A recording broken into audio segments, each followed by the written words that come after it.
마태복음 6장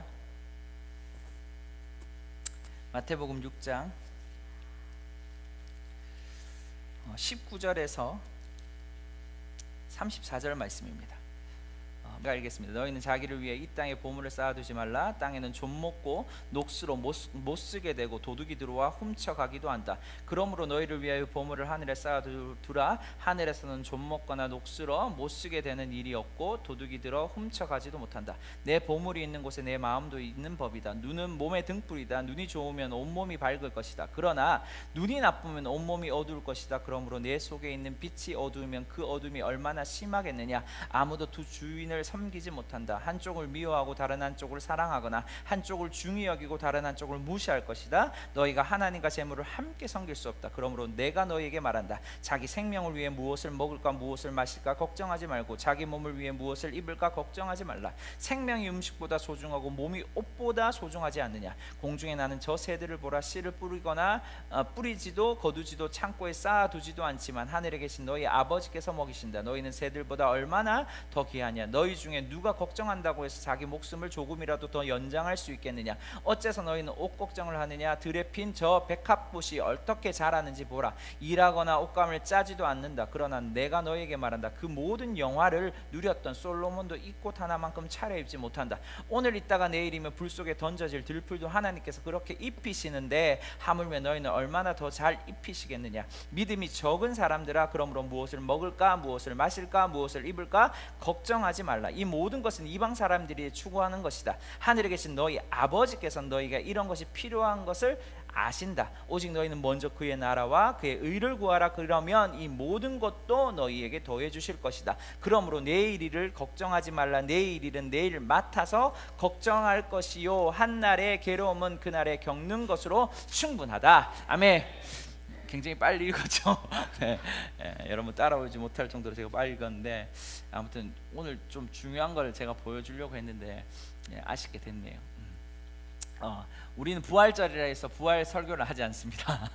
항상 우리는 부활의 영광을 경험해야 돼요. 할렐루야. 그래서 우리 계속 하는 메시지들을 저희에서 쭉쭉 이어나가려고 합니다. 여러분 한번 최근에 제가 관심 있게 보는 건 한 번도 보진 않았어요.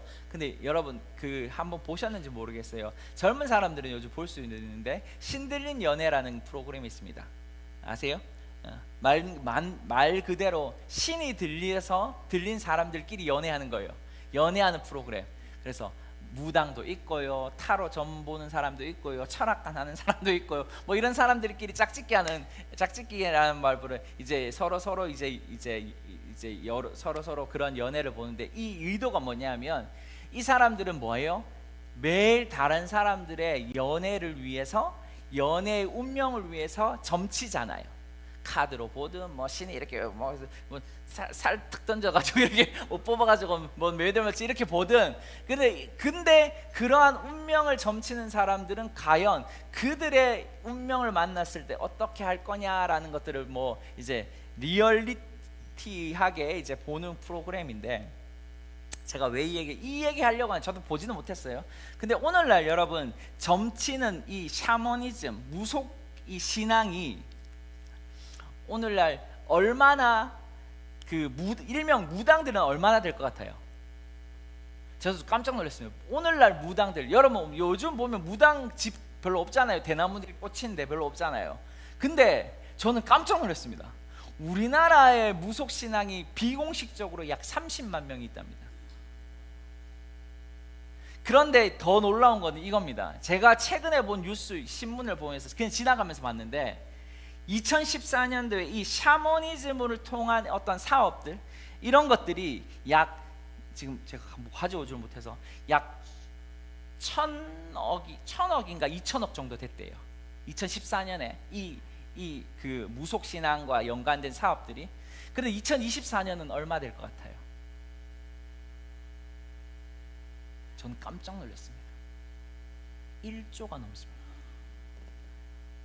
연간 1조가 넘는 이 샤머니즘, 무당, 타로 이런 것들을 본다는 거죠. 그러니까 여러분 왜 그럴 것 같아요? 20, 30대들이 특별히 오늘날 이런 타로 이런 뭐 점 보는 거에 관심이 많거든요. 근데 어떤 신문에 이런 말을 말하고 있어요. 세 가지로 왜 사람들이 오늘날 이렇게 관심을 많이 가지냐. 옛날보다 왜 이렇게 관심을 많이 가지면서 사람들이 흥행하고 있냐. 특별히 20, 30대가 왜 흥행하고 있냐. 특별히 첫 번째는 뭐냐면 말 그대로 앞날을 대비하기 위해서요. 특별히 여러분 우리가 2019년도부터 2020년부터 뭐가 왔죠? 코로나를 통하여 앞날의 불안감이 온 거죠. 앞날에 대한 두려움이 온 거죠. 그것 때문에 그 앞날에 대한 어느 정도의 힌트라도 얻기 위해서 사람들이 어디를 찾아간다? 무당을 찾아가고 타로를 본다라는 것이죠. 두 번째,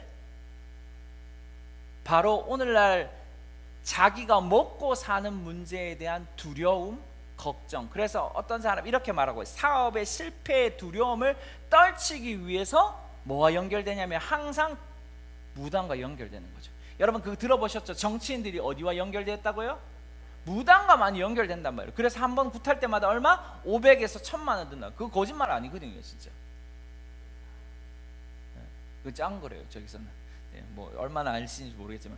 자, 마지막 세 번째는 뭐냐면 바로 자식과 그 다음에 자신의 어떤 건강에 대한 걱정으로 인해서 이 점을 보거나 타로를 본다는 거죠. 공통적으로 들어가는 게 뭐예요? 바로 미래에 대한 불확실성, 미래가 어떻게 될지 모르는 이 불안감으로 수많은 사람들은 이 샤머니즘과 연결되고 싶어 한답니다. 여러분 그러면 우리에게 좋은 시기가 온 거 아닌가요? 예언이 얼마나 중요한지 여러분 아시겠어요? 우리의 예언 사역이 미래를 향한 사역이 아니잖아요. 우리의 예언 사역이 하나님이 얼마나 그 사람을 사랑하고 하나님이 얼마나 그 안에 있는 보물을 캐내어줘서 그들의 부르심대로 나아갈 수 있는 그 건강한 예언 사역이 얼마나 이 시대에 중요한지 눈에 보이십니까? 그리고 또 한편으로 우리가 봐야 될 거는 이렇게 세상은 계속해서 좀먹고 있다는 거예요. 뭘로? 미래에 대한 불안과 근심과 걱정으로. 그래서 그런 얘기 한동안 안 들었어요? 권사님들이 어디로 간다? 예, 무당이 점 보러 간다. 그럼 무당이 가면 뭐라고 말해요? 너 왜 왔냐라고 말한다고. 결국 미래에 대한 걱정과 근심으로 사람들이 이 영역에 손을 내미는 거죠. 그럴 때 문이 열리게 되는 거죠. 제가 지난주에도 우리 이제 처제가 우리 집에 와서 이런저런 얘기를 하다가 자기 이제 동료 중에 하나가 정말 예민해요. 근데 예민한 것에서 좀 궁금해서 더 들어가 봤죠. 그 사람이 이런 신비적인 세계뿐만 아니라 한 번씩 귀신도 같이 본다는 거죠. 여러분 우리에게 아직 이 도시에 얼마나 많은 영혼들이 이 영적인 세계에 갈급한 줄 아시겠습니까? 제가 그걸 보면서 느꼈어요. 연결 좀 시켜달라고, 우리가 예언해 주겠다고. 그러니까 우리 처제는 이제 아직 예수님을 그렇게 깊이 믿지도 않고 그 사람과의 관계가 아직 꺼리껴지니까 더 이상 말을 못하겠다고 자기는 그러더라고요. 그래서 우리가 언제 한번 날 잡아서 몰래 은연중에 신천지처럼 모르는 척 가서 예언을 한번 해주려고 합니다. 왜냐하면 그분이 아마 그런 쪽으로도 계속해서 연결되는 것 같고, 그런 책들을 보고 그리고 계속해서 민감하게 귀신을 보고. 근데 문제는 뭐냐, 그분이 여러분 생각나시면 기도해 주세요. 아이를 낳고 싶은데 낳지 못하거든요. 제가 거기에 관심을 가졌습니다. 아이를 낳고 싶은데 왜 아이를 못 낳지? 그 말과 함께 더 들어가니까 바로 그런 세계들이 문이 열렸더라고요. 오늘날 여러분 이렇게 아이를 갖고 싶지만 갖지 못하는 사람들이 너무나 많습니다. 여러분 뭐가 지금 해답일 것 같아요? 교회가 해답인 거예요. 교회가 지금 해답이라는 걸 지금 보이십니까? 자, 왜 제가 이 얘기를 하냐면, 자, 우리 또 다른 성경 이야기를 한번 해보죠. 이 베드로의 이야기, 베드로 형님은 참 그 에피소드가 많은 형님 중에 한 명이죠. 뭔가 사고가 있을 때마다 그 사고와 함께 가장 근접하게 예수님과 연결된 사람인데, 어느 날 우리가 예수님께서 물고기 2마리와 보리떡 5개로 오병이어를 일으킵니다. 그렇죠? 그리고 제자들을 저기 바다 그 건너편에 보내고 예수님은 뭐 하세요? 혼자 한적한 곳에 기도하십니다. 그리고 여러분 그 배가 육지에서 어느 정도 떨어질 때마다 떨어지는 순간 이제 바람이 불기 시작하죠. 그 바람이 얼마나 거셌는지 밤새도록 그 바람과 파도로 싸우기 시작합니다. 누가요? 12명의 제자들이요. 그때 누가 나타나요? 저기 저기 중간쯤에 가니까 누군가 물 위를 걸으면서 나타나는 것을 보는 거죠. 그럴 때 제자들이 무슨 일이 일어나요? 야, 유령이다 이거. 야, 이게 귀신이네 이거. 와, 이거 파도도 힘든데 이 유령까지 나타나네. 뭐 이런 상황인 거죠 지금. 근데 예수님 스스로가 누구인지를 나타내시죠. 그때 우리 베드로 형님 가장 믿음의 사람, 가장 성격이 급한, 여러분 성격이 급한 것은 제가 볼 때는 진짜 믿음의 사람이라고 생각해요. 베드로 형님은 모든 일에 앞장서서 얘기하잖아요. 근데 그 베드로 형님이 그렇게 앞장서서 얘기할 때마다 실수하지만 끝내는 가장 예루살렘과 이 교회의 역사 가운데 중요한 일을 했던 한 사람이잖아요. 아멘. 그래서 우리 베드로 형님은 참 우리에게 좋은 모습을 보여줍니다. 성격 급한 사람들 너무 걱정하지 마십시오. 여러분은 하나님께서 정말 탁월하게 쓸 수 있는 사람이라고 생각해요. 자, 그런데 그 베드로 형님이 만약 예수님이라면 나를 어떻게 하라고요? 물 위를 걸어오게 해주십시오 라고 말을 하죠. 여기서 여러분 하루 종일 이 파도와 싸우고, 여러분 파도와 싸웠다라는 건 여러분 갈릴리 바다가 워낙 이 날씨의 격차가 심해서 파도를 만나서 이것을 헤쳐나간 건 쉽지 않거든요. 그리고 거기에 누가 있었어요? 우리가 아는 것처럼 직업을 가진 어부들도 있었잖아요. 그걸 충분히 아는 사람들이란 말이에요. 근데 그러한 상황 가운데 예수님이 나타났다? 근데 예수님이 걷는 걸 보고 예수님 나도 걷고 싶어요. 그거 좀 오라고 해주세요. 이 말이 여러분 말 그대로 나올 수 있을까요? 안 나온단 말이에요. 여러분 상황을 보세요. 예수님 빨리 오세요. 지금 빨리 타서 지금 이 파도를 잠잠히 건너가야 돼요. 지금 이 말 나오지. 예수님이면 나를 이 물 위를 걸어보게 해주십시오라고 어떻게 말할 수 있어요? 그러니까 믿음의 사람인 거예요 사실. 저는 그렇게 생각하거든요. 자, 그러면서 조심스럽게 한 발 한 발을 뛰죠. 한 발 뛰면서 예수님께 다가가요. 근데 우리 성경에 보면 너무나 잘 알죠. 한번 성경을 한번 볼게요. 성경에 마태복음 14장. 우리가 그냥 제가 찾아왔었는데 지금 가지고 오질 못했네요. 마태복음 14장 29절 30절 제가 먼저 한번 읽어볼게요. 여러분 그냥 눈으로도 아니면 귀로 들어보십시오. 그러자 예수께서 오너라라고 말씀하셨습니다. 그러자 베드로는 배에서 내려 물 위를 걸어 예수께로 향했습니다. 그러나 베드로는 바람을 보자 겁이 났습니다. 그러자 바로 물속으로 가라앉기 시작했고 베드로가 소리쳤습니다. 주여 살려주십시오.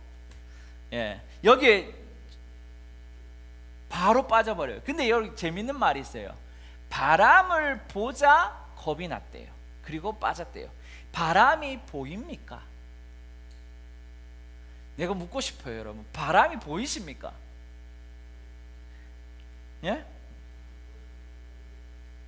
그렇죠? 바람은 보이지 않고 바람의 영향으로 뭐예요? 나무가 흔들리거나, 지금 바다니까 파도가 치거나, 그리고 바람이 이렇게 내 뺨을 치거나 이렇게 되는 거지. 바람이 보인다라고 말할 수는 없잖아요.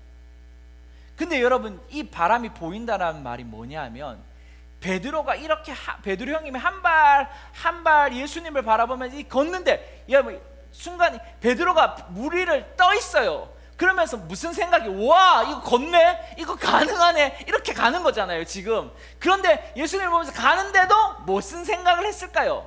바람을 보자 겁이 났다. 그러면 베드로는 지금 와 걷네 근데 바람이네. 지금 무슨 말인지 아시겠어요? 걷는데 와 이거 신기하다, 이거 내 걷네 와 이렇게 되는 거거든요. 지금 예수님이 걸어오라고 했고 실제로 걷지만 베드로가 여기에 보면 뭐라고 말해요? 다시 볼게요. 29절 후반절에 베드로는 배에서 내려 물 위를 걸어 예수께로 향했습니다. 예수님께 가요. 그런데 예수님께 갔는데 바람을 보자 겁이 나서 물에 빠졌대요. 이 바람이 보자라는 말을 원어적으로 정확하게 보면 지속적으로 주시하다, 주의를 기울이다라는 거예요. 그러니까 그가 지금 예수님 말을 똑바로 보고 가는 게 아니라 뭐도 함께 보는 거예요. 바람도 보는 거예요. 지금 이렇게 되는 거죠. 그럼 무슨 일이 일어나요? 그렇게 빠져버리는 거예요. 우리가 어느 것을 향해 나아갈지를 정확하게 보지 않고 주위를 보는 순간 우리가 어디로 가죠? 그 앞을 향해 나가는 것이 아니라 그 주위로 인해서 우리가 주저앉게 되어버리는 거죠. 자, 다시 이야기해 볼게요. 우리가 바라봐야 될 것은 예수님, 그리고 예수님 때문에 지금 무리를 걷는 기적. 그런데 우리가 그것을 계속 보면서 나아가는 것이 아니라 우리가 뭘 봐요? 주위의 바람과 파도를 보면서 빠져버리는 거예요. 우리가 하나님의 약속을 향해 나아간다라고 말해요. 우리가 하나님의 약속을 붙잡고 나아간다라고 말해요. 그런데 주위의 환경에 파도가 불어요. 주위의 환경에 엄청난 파도가 내 안에 덮치려고 해요. 그때 여러분 뭘 봐요? 예수님을 봐요? 파도를 봐요? 우리 파도 보잖아요. 우리 바람 보잖아요. 지금 무슨 말이냐? 그러면서 여러분, 그래서 31절에 뭐라고 말하면 보세요. 예수께서 손을 내밀어 그를 붙잡아 말씀하셨습니다. 믿음이 적은 사람아 왜 의심하느냐? 믿음이 적은 사람아 왜 의심하냐? 믿음이 적대요. 믿음은 분량을 이야기하죠. 여러분, 큰 믿음의 사람입니까? 적은 믿음의 사람입니까? 근데 그 뒤에 한마디 더 붙여요. 왜 의심하냐? 이 의심이란 단어가 뭘까요? 의심하다, 이 단어가 원어적으로는 둘이라는 단어와 행동하는 단어의 동사가 합쳐진 단어입니다. 원어적으로. 그러니까 말 그대로 두 가지 사이에서 왔다 갔다 한다는 거예요. 그러니까 지금 베드로가 봐야 될 건 한 분, 베드로가 봐야 될 건 한 방향. 그런데 지금 베드로는 두 가지 다 보는 거죠. 우리가 바라봐야 될 건 뭐? 하나님의 말씀. 우리가 바라봐야 될 건 하나님의 약속. 우리가 바라봐야 될 건 하나님의 비전. 그런데 우리는 뭘 더 바라봐요? 부는 파도와 바람도 같이 본다는 거예요. 그걸 뭐냐고 의심이라고 말한다고요. 선명하십니까 지금? 여러분 믿음이 큽니까 작습니까? 작습니까? 오늘 베드로가 이 지금 상황이게 돼요. 자, 그럼 하나 더 볼게요. 우리 야고보서를 한번 보면 야고보서 1장, 제가 아까 그 얘기했죠. 야고보서 좀 본다 그랬죠. 야고보서 1장에 보면 1장 2절에서 8절인데 나는 이 야고보서를 보면서 어제 다시 한번 감동을 받았습니다. 자, 2장에서 8절까지 내 형제들 1장 2절에서 8절까지 내 형제들아 여러 가지 시험을 만나거든 온전히 기쁘게 여기십시오.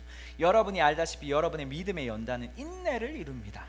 인내를 온전히 이루십시오. 그러면 여러분이 온전하고 성숙하게 돼 아무것도 부족함이 없게 될 것입니다.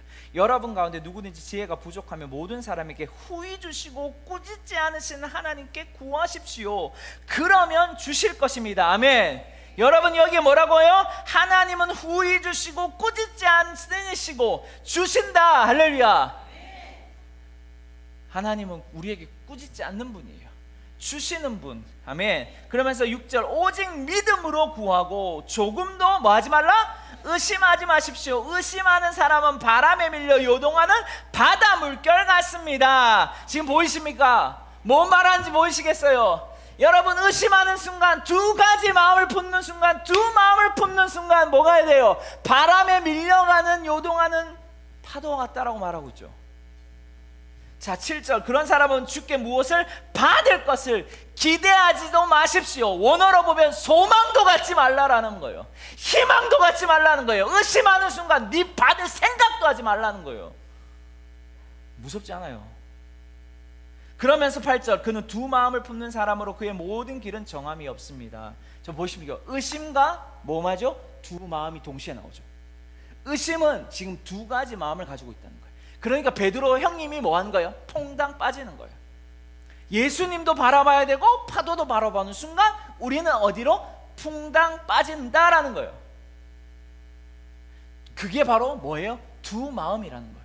근데 두 마음은 뭐냐면 뒤에 뭐라고 말해요? 그의 모든 길은 정함이 없다라고 말했어요. 정함이 없다라는 단어가 다른 번역에서는 뭐라고 말할까요? 안정감이 없다, 행동이 불안하다, 불안정하다라는 뜻이거든요. 표준 세번역과 공동 번역에서는 이렇게 말해요. 안정감이 없다, 표준 번역. 여러분, 두 마음을 품는 순간 안정감이 없는 거예요. 지금 베드로가 걸어요. 걷는데 뭐예요? 안정감이 전혀 없는 거예요. 와, 기적이다, 기적이다, 아, 이렇게 되는 거거든요. 불안정한. 여러분, 그러니까 파도를 잠잠케 하는 건 어디에 있어요? 바로 여러분의 마음에 있는 거예요. 외부의 환경이 아무리 날뛰고 미친 듯이 소리친다 할지라도 우리의 마음이 그 파도를 잠잠케 하는 거예요. 빌 존스 목사님 했던 말 기억나십니까? 수많은 제자들이 배에서 파도에 미친 듯이 죽는다라고 할 때 예수님을 깨웠잖아요. 예수님 그 당시 뭐 했어요? 잠자고 있었잖아요. 그 잠잘 정도로 우리가 안정감을 가지고 있을 때 그게 바로 의심하지 않고 한 마음으로 걸어가는 사람이에요. 자, 보세요. 그러면서 7절에 아까 말했죠. 네, 8절에 두 마음을 품는 사람은 그런 모든 길은 정함이 없다. 모든 길에 여러분 불안정하다라는 거예요. 자, 이제 봅시다. 본문을 좀 우리가 다시 넘어가서 우리 본문에 대한 이야기를 좀 해보죠. 본문의 이야기는 간단해요. 우리가 지금 지난번까지 우리가 무슨 얘기했죠?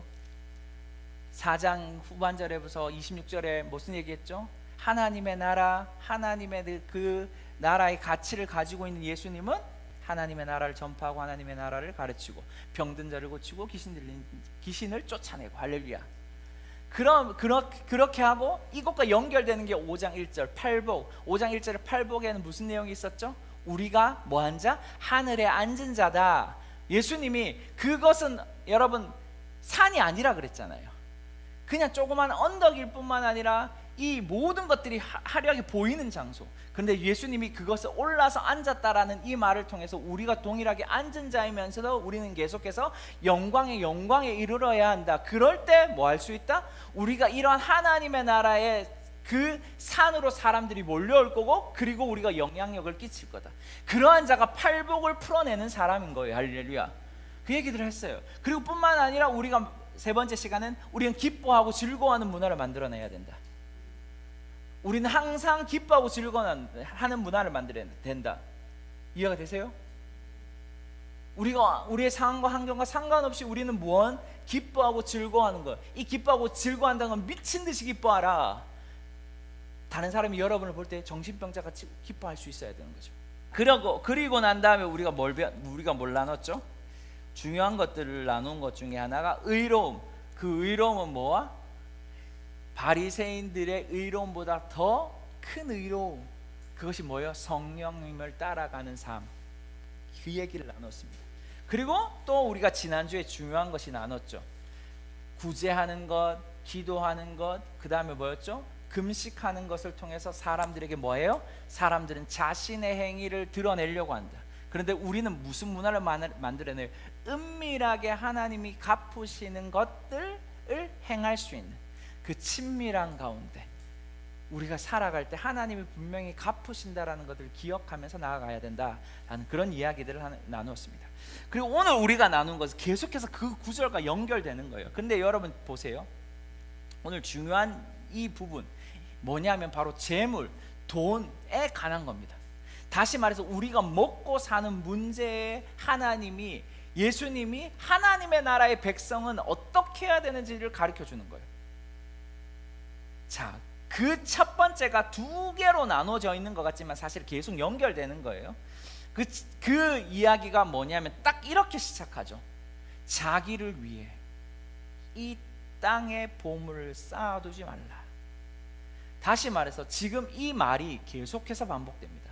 19절에 보면 자기를 위해 보이십니까? 그 다음에 20절 너희를 위해, 그리고 25절 자기의 생명을 위해, 그리고 후반절에 자기 몸을 위해.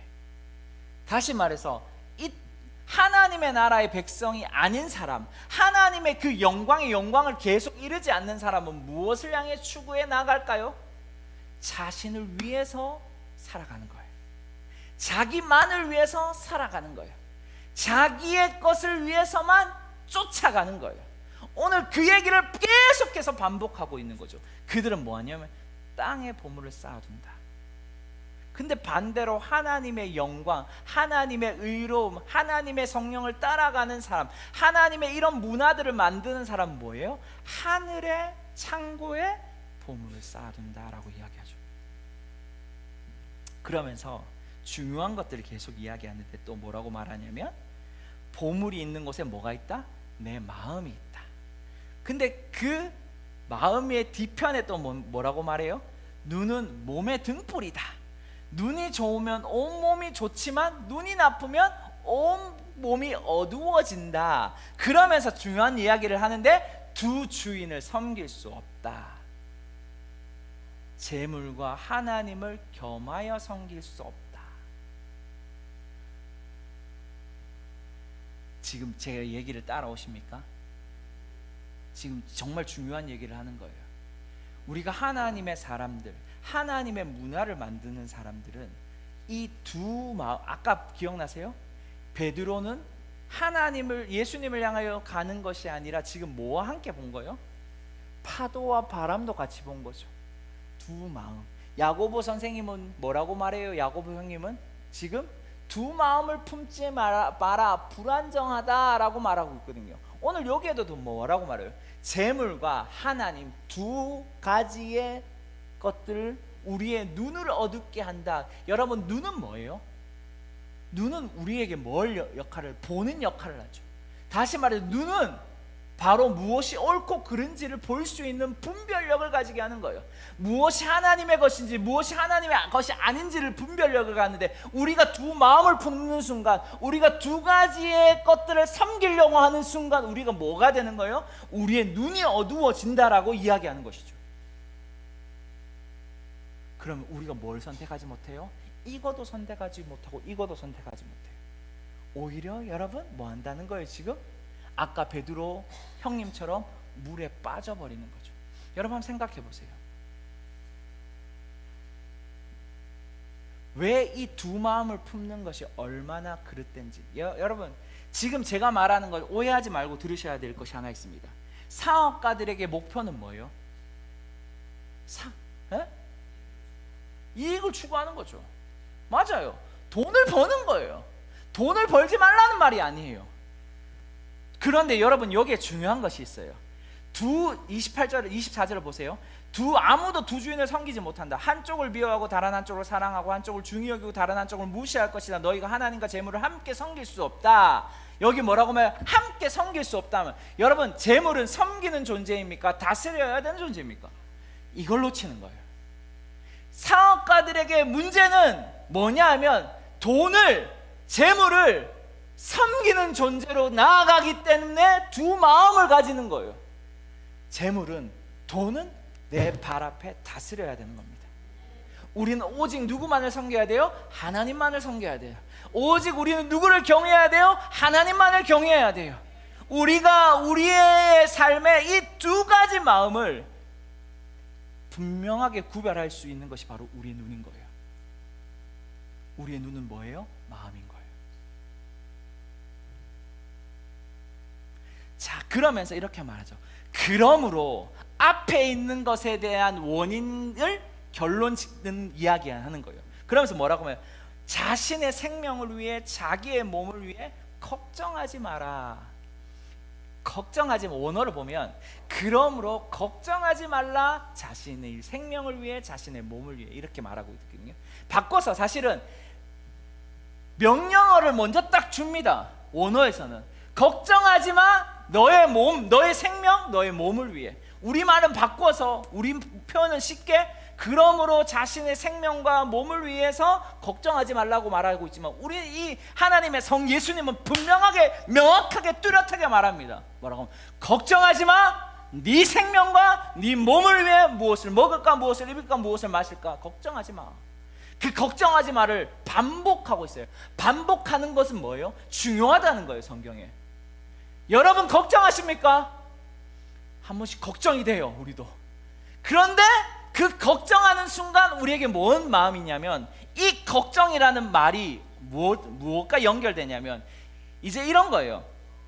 자, 원어에서 보면, 제가 원어를 자꾸 얘기하지만 진짜 우리가 이것을 보면 원어가 좀 중요한 이유가 있습니다. 왜냐하면 성경은 우리가 지금 보는 건 번역본이기 때문에. 그런데 원래 성경의 의도를 보기 위해서는 원어를 좀 보는 필요가 있거든요. 근데 이 걱정하지 마를 두어 번 반복하면서 이 원어에서 보면 이 원어의 억은 원래 그 있었던 그 깊은 뿌리는 나누다라는 뜻이에요.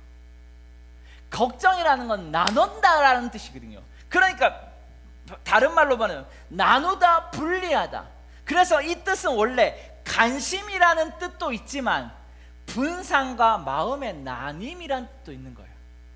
자, 그러면 우리가 앞에서 나누었던 베드로 형님 이야기, 야고보가 했던 이야기와 동일하게 걱정은 뭐예요? 두 마음이라는 것이죠. 지금 우리가 걱정하는 건 바로 하나님과 재물 또는 하나님과 어떤 것으로 인해서 두 마음을 가지고 있다는 거예요.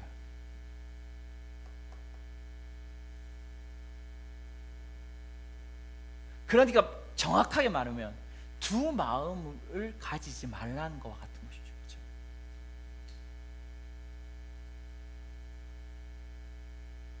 여러분이 지금 두 마음을 가질 때 걱정과 근심과 염려가 오는 거거든요. 왜 사람들이 아까 서두에 제가 이 얘기했어요. 우리 샤머니즘에 빠져있는 사람들 20대 30대들이 특별히 요즘 그게 굉장히 유행하거든요. 20대 30대들이 이 좋아해서 이것들이 더 이제 번성하고 번창하는 건데, 그래서 우리는 예언 사역이 소망이 있는 거거든요. 그런데 이것은 미래에 대한 걱정과 근심이잖아요. 그것이 하나의 뭐가 된 거예요? 지금 우상화되어진 것이죠. 사실 그래서 걱정과 근심과 염려는 우상입니다. 우상. 그렇다면 우리가 문제는 뭐예요? 이 문제 제기만 하면 끝나는 게 아니에요. 이것의 해답을 주님은 우리에게 주셨어요. 걱정하지 마, 다시 말해서 두 마음을 가지지 마라고 말씀하시면서 두 재물을 함께 섬길 수 없어? 야, 재물은 섬기는 존재가 아니야. 다스려야 되는 존재야. 그래서 너의 눈을 밝게 해. 너의 마음을 잘 지켜. 네 마음에 있는 곳에 네 재물도 있어. 예, 재물도 있어. 갑자기 우리 장로님께서 이렇게 뭔가 예언적으로 하늘을 나는 표현을 해서 제가 갑자기 지켜보고 있었어요. 자, 그 마음을 하면서 주님 우리에게 그런 얘기를 하죠. 뭐라고 말하면 여기에 보면, 야, 저 새 봐.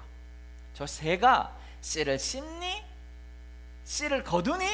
아니잖아. 그러면서 뭐라고 말하냐면 26절 보세요. 너희 아버지께서 먹이신다. 자, 그 다음에 또 뭐를 얘기해요? 너희 옷 걱정하지. 근데 저 백합화 봐. 제가 뭐 입을까? 뭐 짤까? 이렇게 얘기해? 그 말 안 하죠. 그러면서 29절 솔로몬이 입은 화려한 옷보다 저 꽃이 씌어진 이 꽃의 아름다움이 더 아름답다라고 이야기하죠.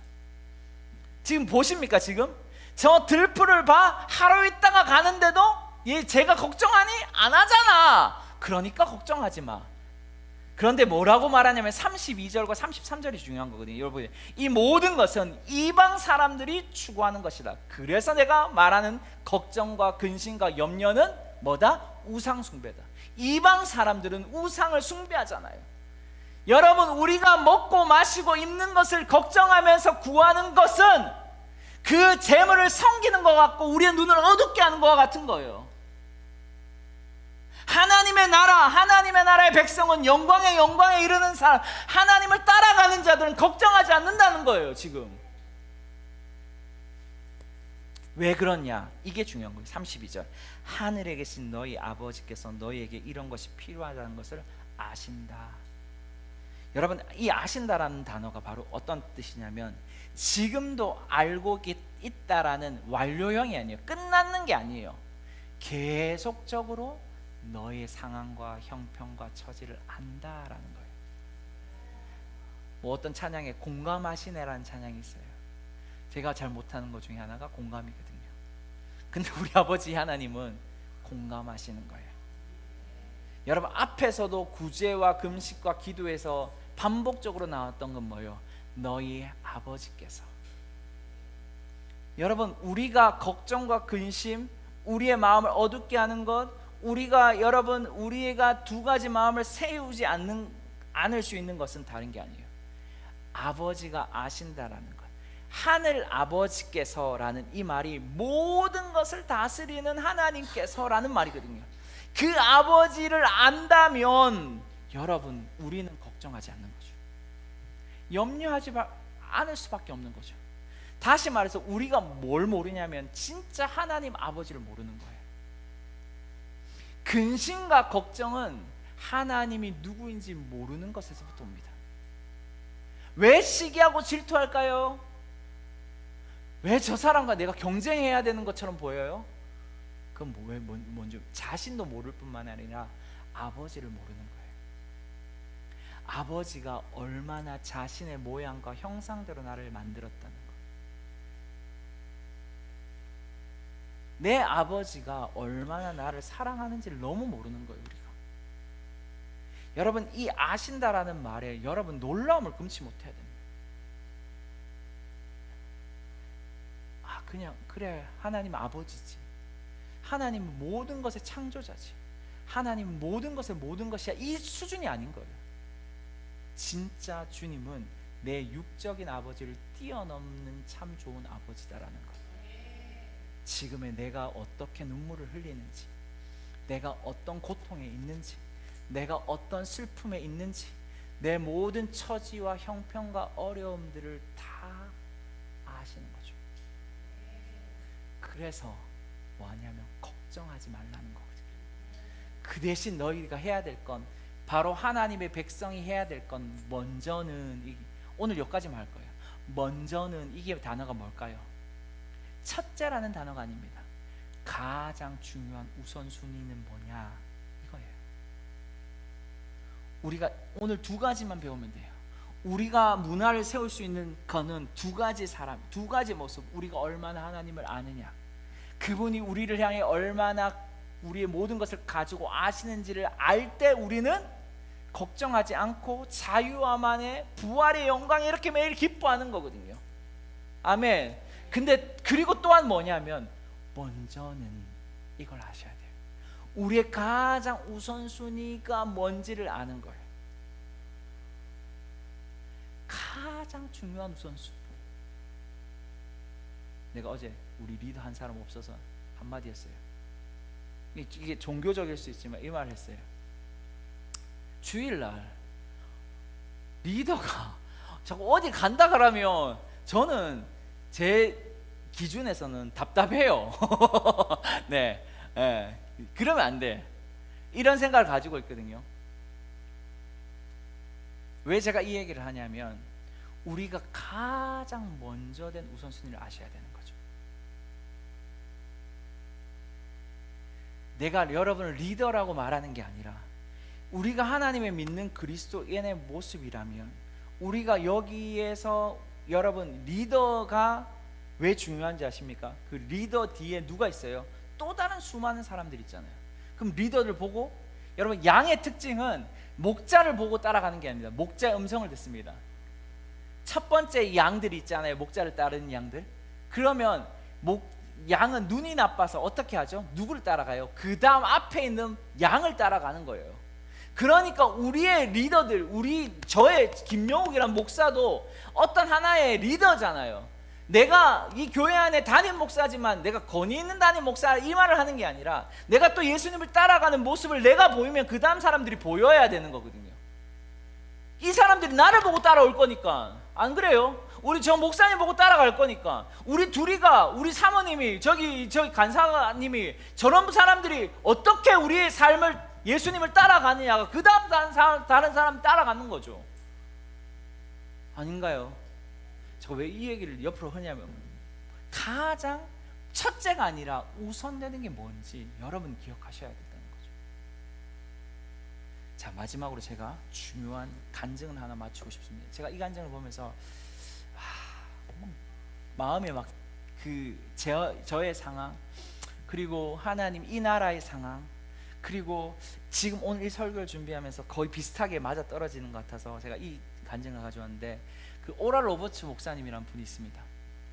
지금 돌아가셨지만 가장 조용규 목사님에게도 영향을 줬던 놀라운 치유 사역자였습니다.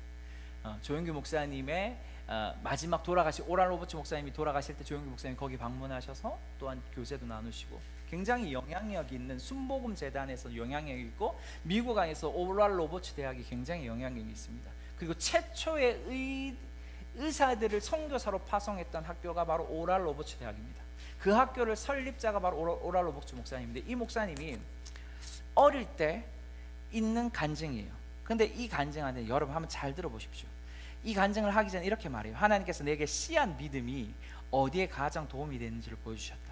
하나님께서 모든 상실과 패배를 만회할 수 있도록 씨앗을 뿌리라고 말씀하셨다.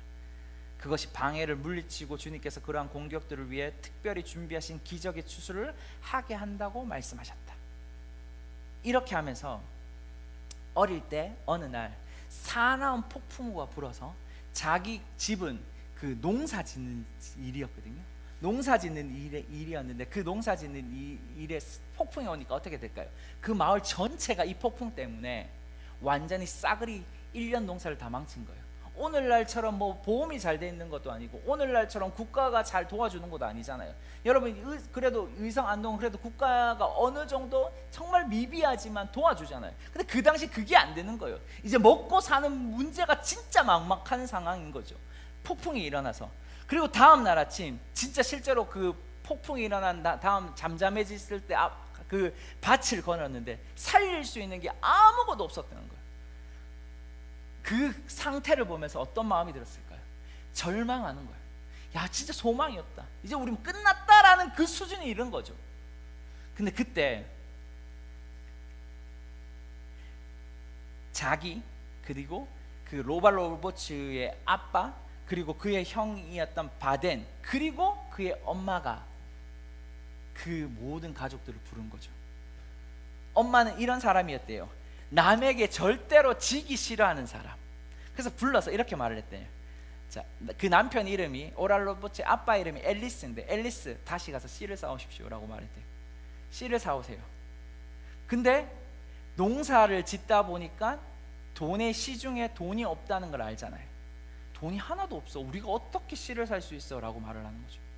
근데 엄마가 그때 생각하기로는 이런 그 당시에 그 오랄 로버츠와 그의 형이 그 동네 아르바이트를 하면서 모았던 돈과 그리고 자기 집에 조금 이렇게 뭐 이렇게 우리 옛날에 목사님도 그랬거든요. 동전 넣는 이렇게 조그만 이제 뭐 이렇게 항아리 같은 조그만 항아리에 돈 넣는 그런 게 있었다는 거예요. 그런 거와 그리고 자기 아들들이 모은 돈과 그리고 자기 남편 아까 앨리스가 있었던 지갑에 항상 넣고 다니는 20불이 있었대요. 그러니까 그걸 다 합치니까 100불이 되더라는 거예요.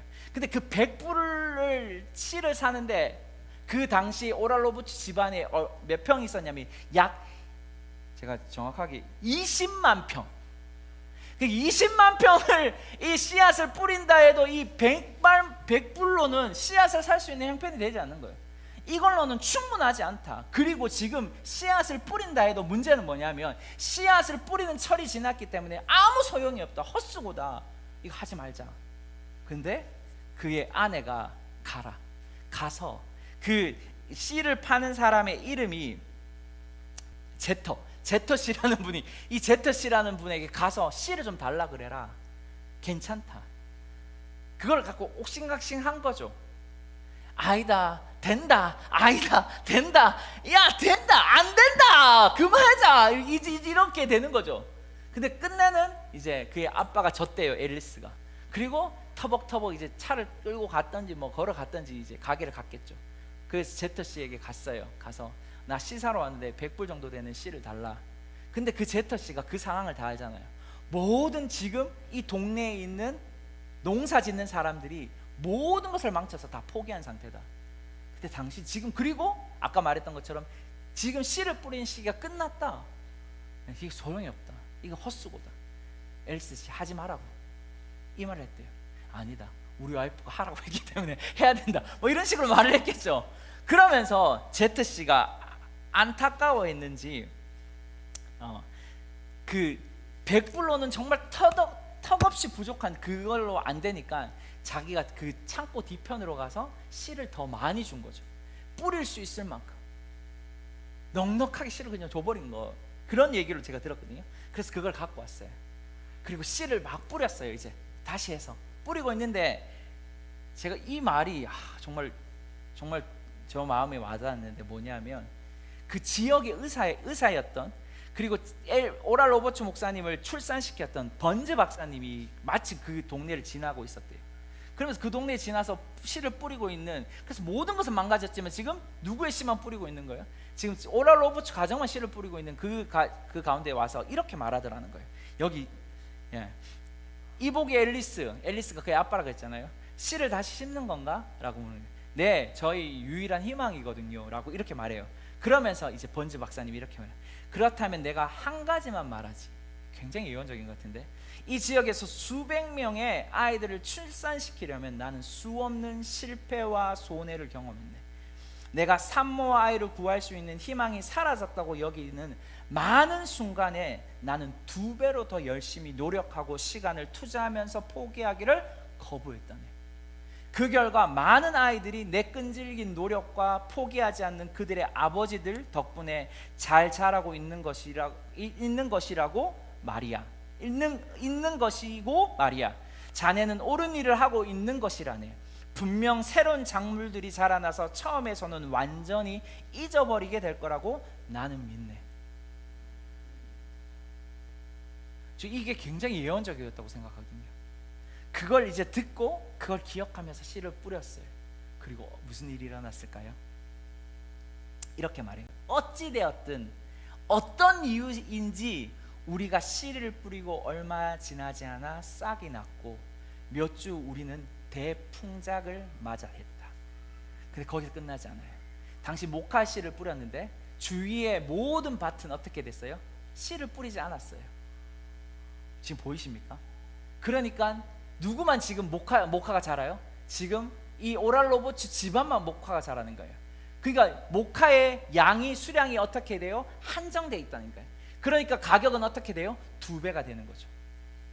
그러면서 이렇게 되는 거예요. 다시 씨를 뿌린 농장은 우리뿐이었고 당연히 새로운 모카는 공급이 충분하지 않았고 아버지께서는 모카 값을 2배로 받을 수 있으셨다. 창고는 새로 추수한 옥수수와 밀로 가득했고 기쁨으로 모든 가정은 가득 찼다.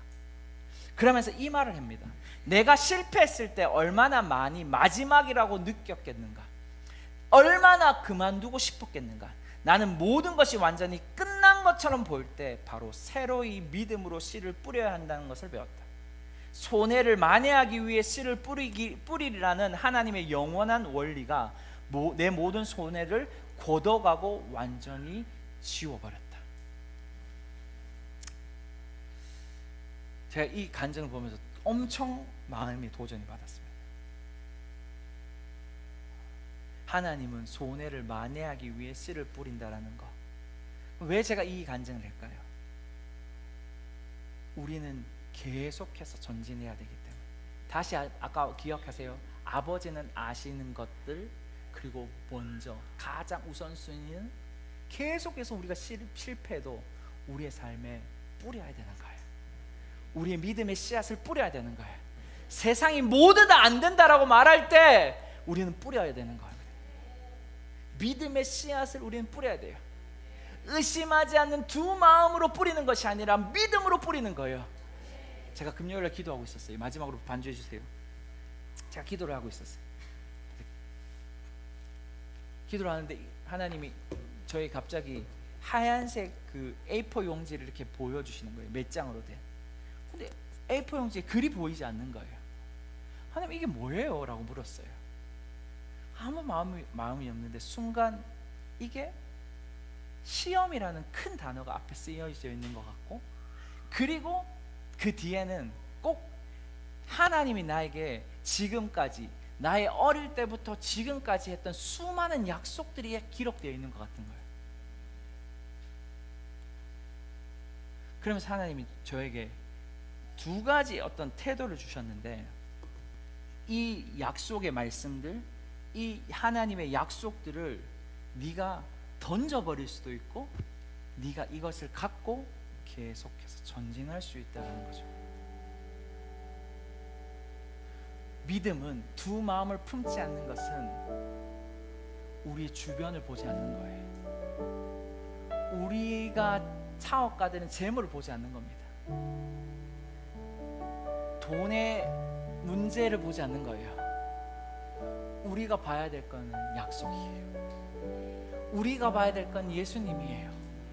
우리가 봐야 될 건 우리의 모든 상황과 처지와 형편을 아시는 아버지입니다. 그런 사람이 뭐하냐면 문화를 세울 수 있는 거예요. 그런 사람이 하늘의 문화를 세우고 성장시키고 확장시키고 번성하게 할 수 있습니다.